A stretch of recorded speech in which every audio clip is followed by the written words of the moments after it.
Welcome, everybody, to another edition of the Business Spotlight. I'm Scott McMeans, and I am blessed today to be joined with Alysha Ellis from Mas LaRae. I hope I spelled that or pronounced that right. It's Mas probably LaRae. Mas LaRae. I asked you how to pronounce your name. I didn't ask how to do that. Anyway, I really want to thank you for being on the episode today, and I'm excited for people to learn a little bit about what you do and how you do it. I think one of the most unique things about entrepreneurship is finding your own path, and most people help everybody else that's behind them forge their own. So I'm really interested to tell your story because you have a unique business, you have a unique story to tell. So without further ado, I'm going to leave the microphone and the camera in your capable hands. So, Alysha, tell us a little bit about yourself and introduce yourself to the audience. Thanks, Scott. I appreciate that. Yeah, so man, where do I kind of start? I fell in love with entrepreneurship during my undergrad. It's very interesting. I'm actually back at my alum at Cleveland State University, and I started my first venture in 2015, co-founded a company with my mom. And at that time, I didn't even know what entrepreneurship was, let alone how to spell it correctly. I still kind of get that E and the U mixed up at the end there. I think But we I all thought, do. I think we all do.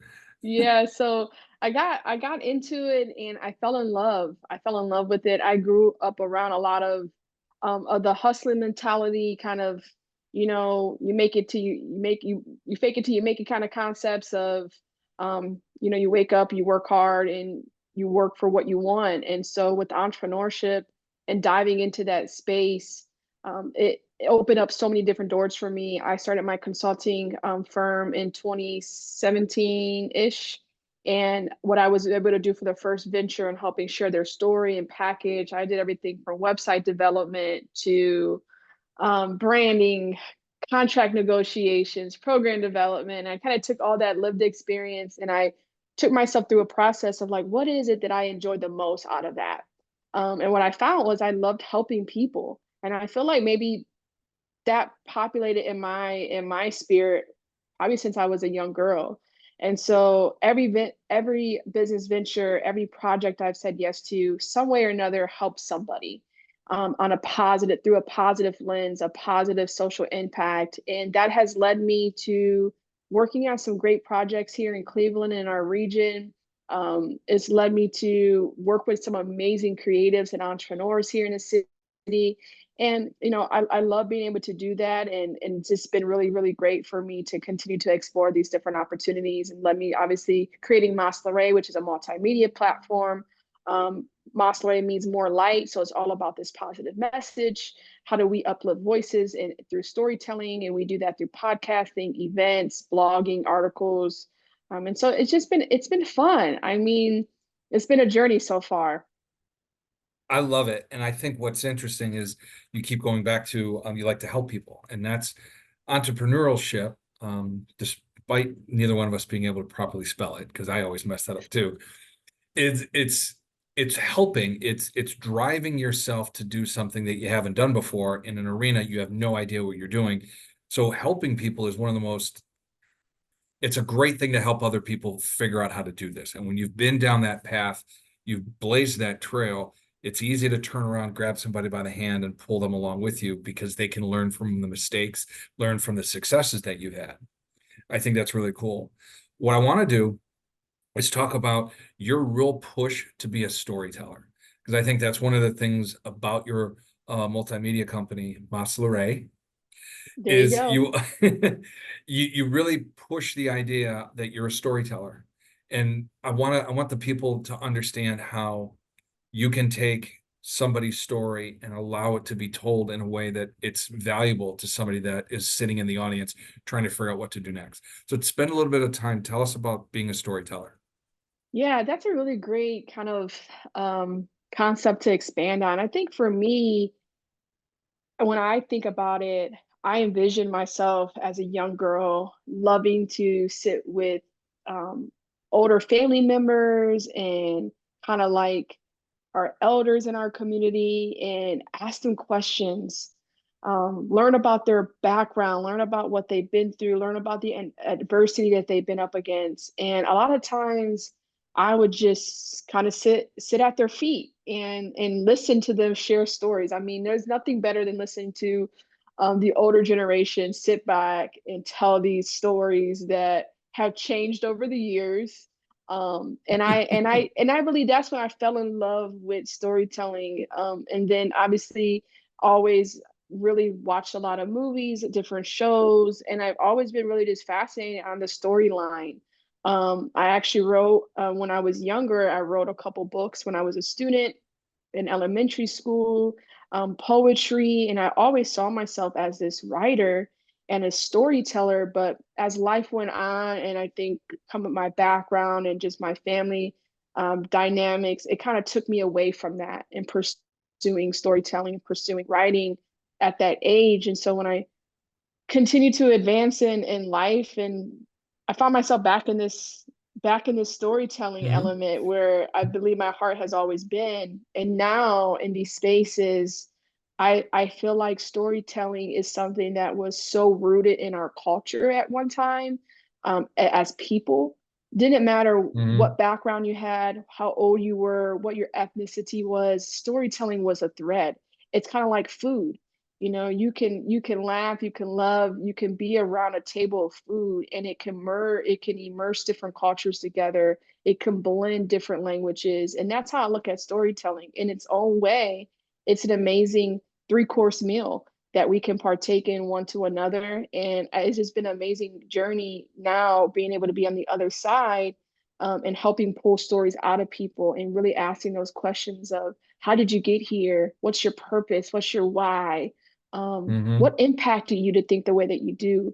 And what fascinates me the most in some of the stories that I'm able to help showcase and uplift is really that piece about adversity. Like since I was a little girl and being so inspired by the adversity of people's stories and what we're up against as humanity on a day-to-day basis, and sitting with people that I know I have just a little bit of time to pull something out of them that not only will inspire an audience, but that would impact them themselves, hearing Yeah. themselves talk about it. In a way, storytelling is therapeutic, it's healing. So I can probably talk about that for a long time. So I'll pause there and let you No, I go think for it's it. Alysha, it's great. And I'm kind of following the theme of the storytelling. It's interesting that there's a story that everybody has, right? Everyone's story is unique. But what's interesting about everybody's story, it's where you were, where you currently are, and where you plan to go. And that's what I think is unique about what you're doing is you're telling somebody's story, but it's not yet written. So you're taking what they've done and you're finding a platform for them to be able to tell their story and learn something unique that they can embrace and do something with, whether it's their own entrepreneurial journey or they're helping somebody else. But before we get down that pathway, I want to ask you about your journey as far as where you were, where you are, and where do you see yourself and Mas LaRae going in the next so many years. So if you can do a quick little tell me what the storyline is from where you were, where you currently are, and where you plan on going. Yeah. So for me, I think the most simplistic way I can put it is I was lost. Um, I was trying to discover who I was. I was trying to understand what my identity was, my purpose in life. I think that because of the environments that I was raised in and different things I got exposed to very young, it really left me hopeless as a young adult. And really, the pathways to success are almost not there completely. And so for me, I went through this pathway of what I call true self-discovery, where I experienced newness, I experienced education, I experienced relationships, I experienced this trajectory of overall abundance of health and life for myself. And it led me to really discovering my purpose in life. And that all for me personally is centered on my relationship with God. I'm a very spiritual person. I believe that we all are called for a greater good in this world, and we have a much greater purpose than sometimes our day to day might project for us. And for me, connecting with a higher power and this divinity in life really led me to what you see now, what people see now. And that's why I think storytelling is so important, because we kind of see the end product, right? We are a Right. microwavable generation. We want the food ready and hot immediately. We don't care where that burger meat comes from these days, how the mustard gets on there. We just want to eat it. And I think now what I see is people are so attracted to the work that I've been a part of, what I'm doing, but yet they don't know the adversity. They don't know the Mhm. story that kind of has led me here. Because then you kind of portray this image of like, I've always been this way. And I'm one person who is very transparent, literally an open book. I wrote a book a couple years ago on this journey of transformation, where I open up my story in a very personal way to help not only myself learn, but others learn how they can also persevere through and come up on the other side of learning your identity, discovering your purpose, and then from there, how do you monetize? How do you live from that creativity? How do you live from what has been revealed and what you've been exposed to? So that's kind of the past, the present, and the future. Is I really believe for myself, there's a lot of people in my space. We talk about like generational cycles. You talk about generational devastation and things like that. I think for me is I say the buck stops here. I don't see Mhm. my children repeating or going through um, as much adversity, as much as a generational things, whether it's generational poverty or violence or drugs or low education, low income, those type of things.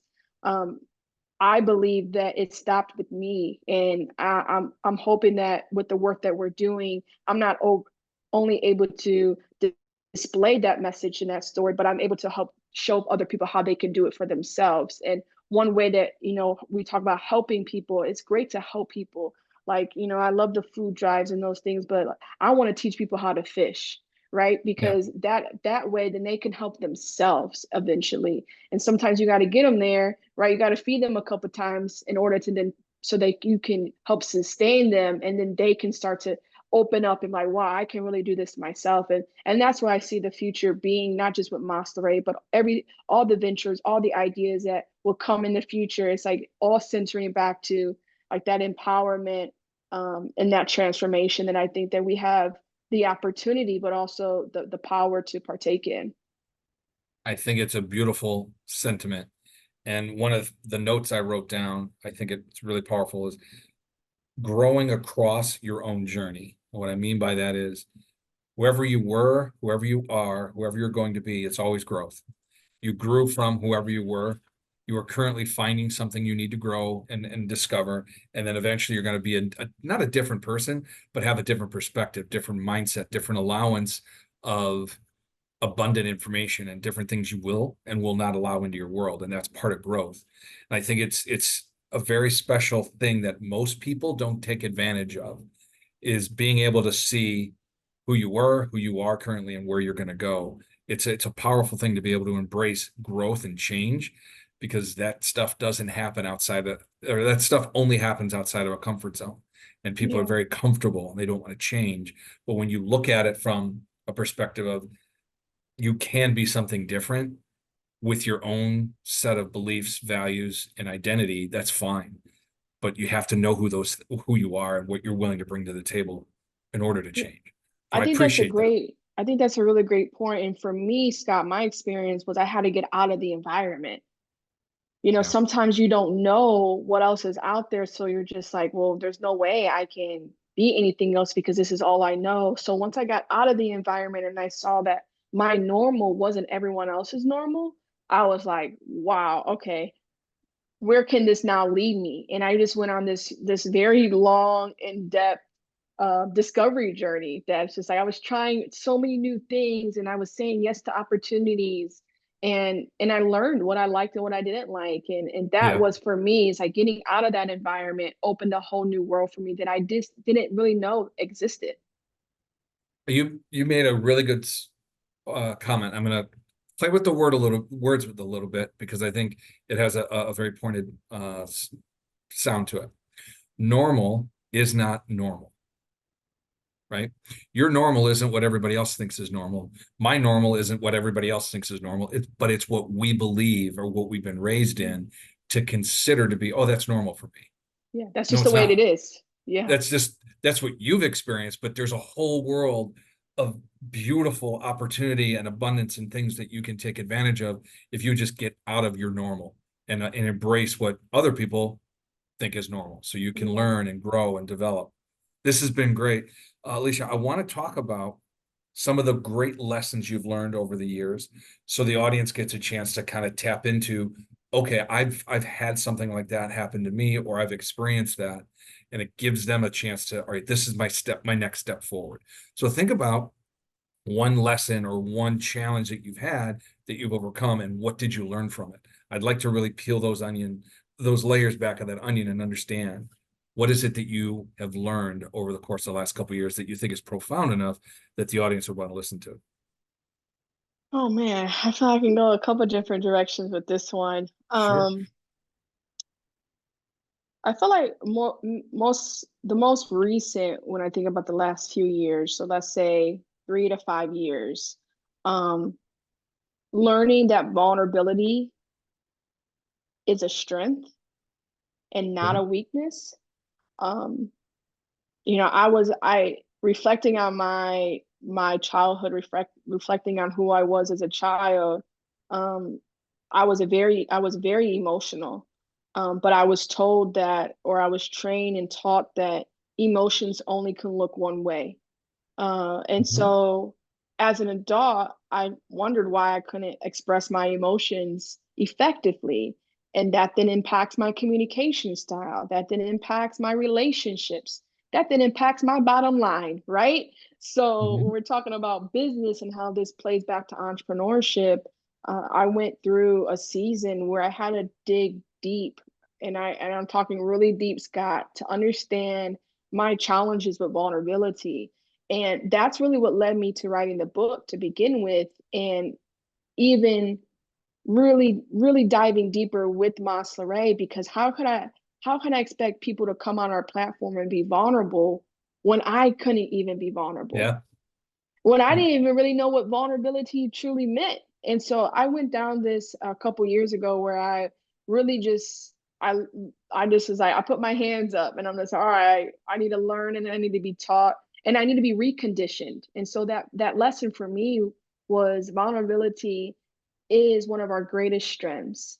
And it's something that we can give away so organically by offering our own vulnerability to others in conversations, in relationships, in breaking bread with one another, however the concept or the scenario plays out, and not looking at vulnerability as a weakness. And that really shifted so many dynamics in my personal life, and obviously it spilled over into my business relationships and how even now I choose partnerships and I choose deals and I choose expansions for our ideas and for our brands, and it's been a game changer for me. So I hope that somebody can see that and look at themselves like, even in the lens of storytelling, vulnerability, saying that you're weak in an area or you don't know or you've been offended like that.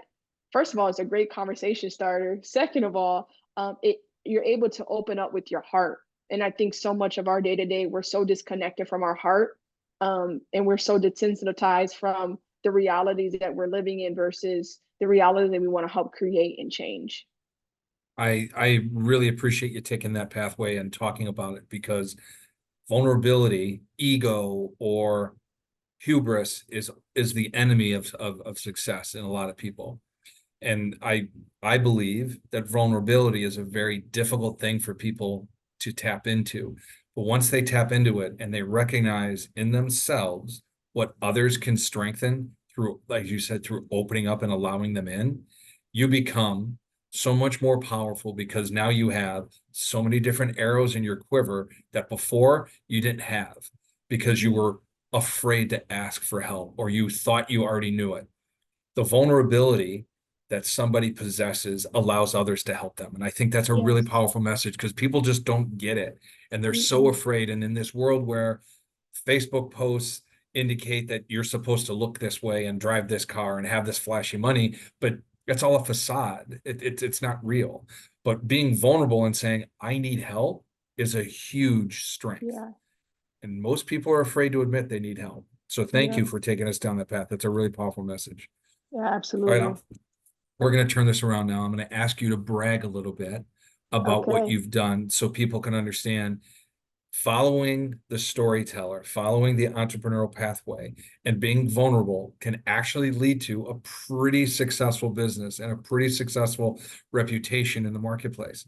So brag a little bit and tell us why people should work with you and why they should come to Mas LaRae and be a part of your world. So Yeah. talk to me about it. No, that's really good. And I feel like it starts with my younger self. I always played sports. I got a softball scholarship to play in college. So what that tells for me, if I'm listening to a story, is I play well with teams. I prefer to play teams. I could have chose solo sports, but I did not. I enjoy working with teams. I thrive working with others. I have a winning mentality. I was the biggest sore loser known to mankind back then. My brother and sister can testify to that. I hated losing in any game. It didn't matter if we're playing Family Uno to the PlayStation Tetris. It didn't matter. I didn't want to lose. And so some of that transitions into in the way I like to move as a leader in this city, in this region. So I use sports as a good play to start, being a team player, being competitive, but also being collaborative. In sports, you have to be able to work with other people and doing that in a way that doesn't dismiss. Like I knew playing softball, I needed my first baseman, right? I knew in softball we needed our pitcher. So I wasn't just a team player in the sense of rallying the troops. I also was a team player, helping, encouraging one another. When someone missed up on a play, I'm lifting them up. I'm slapping their hand. I'm cheering them on, and that's all has transferred really well in the way that I do business and the way that I do projects. So from that element into getting my MBA and looking at how do I grow my experience, because I was really young as an entrepreneur. I was 22. I was a woman. I was Latina. I checked all these boxes of from a marketing standpoint was really great to hit DEI stuff, but from a public facing, that, oh, she's too young. She's gonna knock her head a couple times and we can't invest in her yet. All those things. So I went out and I got every certification that was here locally, every program I tapped into. By the time I finished with my MBA, I additionally had 12 certifications on top of that, whether it was leadership development, entrepreneurship programs. I didn't want anyone to tell me that I was not qualified to be in the rooms that I was in. And sometimes when you are quote unquote a minority in these spaces, you have to go the extra mile so that Sure. people doesn't just say, oh, you knew so and so to get here and all that. So I worked really hard to making sure that um, no one can say I didn't belong. And so in that, I eventually started to stand out. So from getting my MBA to then publishing a book, being first generation grad student at that as well, publishing a book, hitting my first six figures and breaking out of that generational poverty. When I said the buck stopped with me, it's like Yeah. this is it.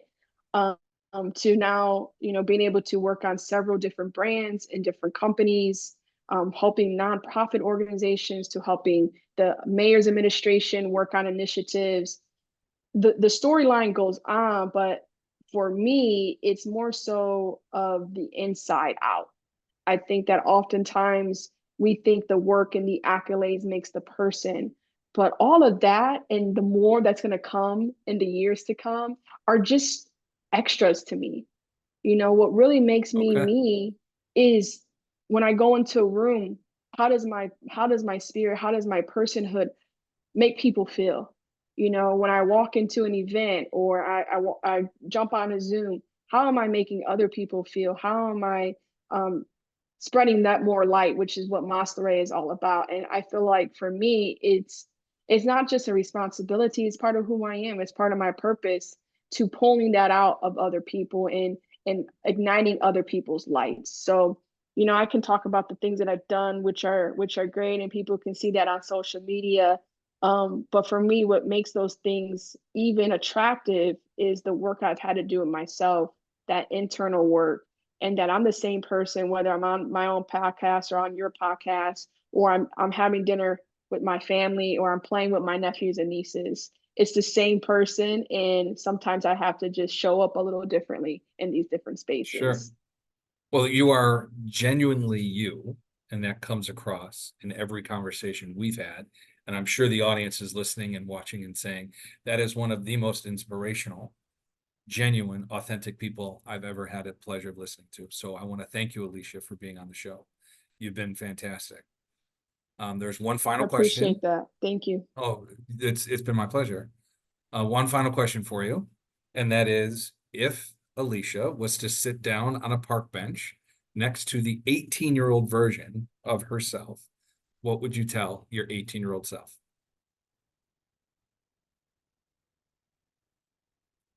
Hmm. I think I would tell her I love you. Oh, beautiful. Okay. Yeah, I would tell her I love you, and I would say I see greatness in you. I had a mentor here actually at Cleveland State who took me under her wing when I was 19, 20 years old. And the first time I met her ever, I sat across from her, her little C-suite executive office, and I was so uncomfortable. And she looked me right in my eyes and she said, Alysha, I see greatness in you. And it impacted my life. Yeah. And I was like, how many more younger people, if they would have someone just say those words to them, how could that Yeah. change not only their day, but the trajectory of their life? The life. The power of words is significantly underrated. The power of motivation, the power of positivity, the power of being able to take somebody and twist their mind to go more positive than negative is completely underestimated in our society, in particular in the small business world, but in Yes. general, people just do not pay attention to how powerful words are. How you say something is one thing, or the words you choose. It's your tone, it's your tenor, it's how it's received that makes a big difference. And your body language can change somebody's perspective forever. So, if anything, those what couple words, I see greatness in you, is motivational, and it changed your life and it put you on a trajectory that now look at you. You're sitting across people in a boardroom, you're sitting across from people in a studio, and you're changing their lives. So, Alysha, I want to thank you for the contributions you make, not only to your own growth and journey, but those people that follow in the path that you've been blazing. So, thank you so much for this. Yeah, I thank you, want to Scott. No, my pleasure. You mentioned a couple of different books that you've written. So when people get a chance to read this, in the description down below, I'll have the books written down so you can click or find them. So you can get a chance to read Alysha's stories. Thank Awesome. you I so much for appreciate being. that. Oh, it's my Thank you pleasure. so Thank much you. for having me on your show, and I'm looking forward to connecting with whoever wants to reach out. I'm an open book, and I'm easily accessible and approachable. So That is abundantly clear. So thank you for that. And everybody, we'll see you all on the next edition of the Business Spotlight. Thank you. thanks.